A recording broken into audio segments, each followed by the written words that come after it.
everyone, this week I'm back with another Skate the Infinity speed paint video. And this week we have Matcha Blossom!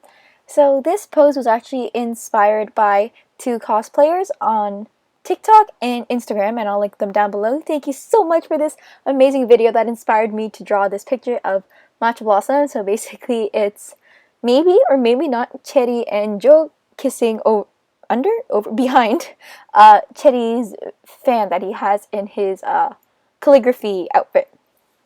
So here I worked on the hands first after my basic sketch, and I'm actually really surprised at how that turned out. It turned out really nice, or at least for me and my ability to draw hands, it turned out really nice.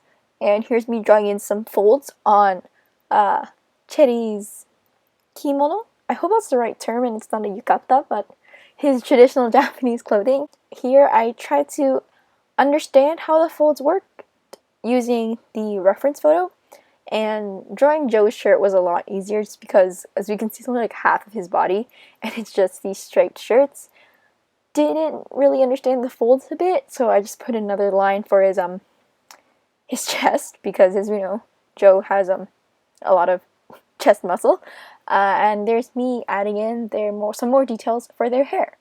And I don't know why, but I really like drawing Joe's hair. Like, it's not super like curvy like normal or spiky. Like, it's a mix of like curved and jagged. I hope that makes sense.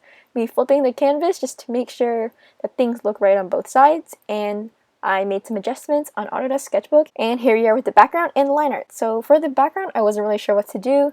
So usually when you see like those romantic scenes in animes, like there's usually like greens and pinks and whites, so I just try to do that in the background and blur it out a bit. And here's me doing the base colors, especially for the fan. And halfway through I realized I drew the fan wrong.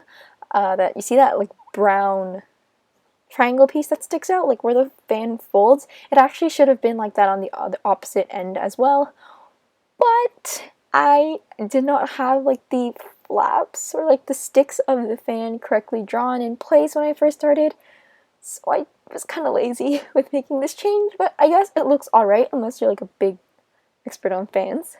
So as we saw here, I'm done the base colors and I'm into doing my shadows.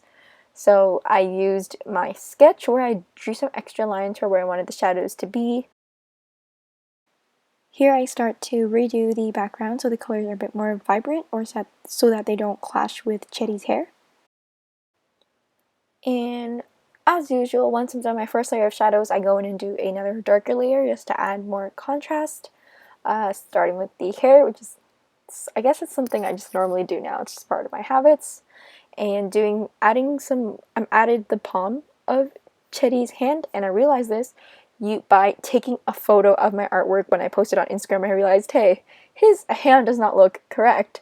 So that's actually a really good thing if you guys want to see or notice if you've made any mistakes on your art. Kind of either look at it a while later or like take a picture of it, and you'll kind of notice if there's anything that you need to change.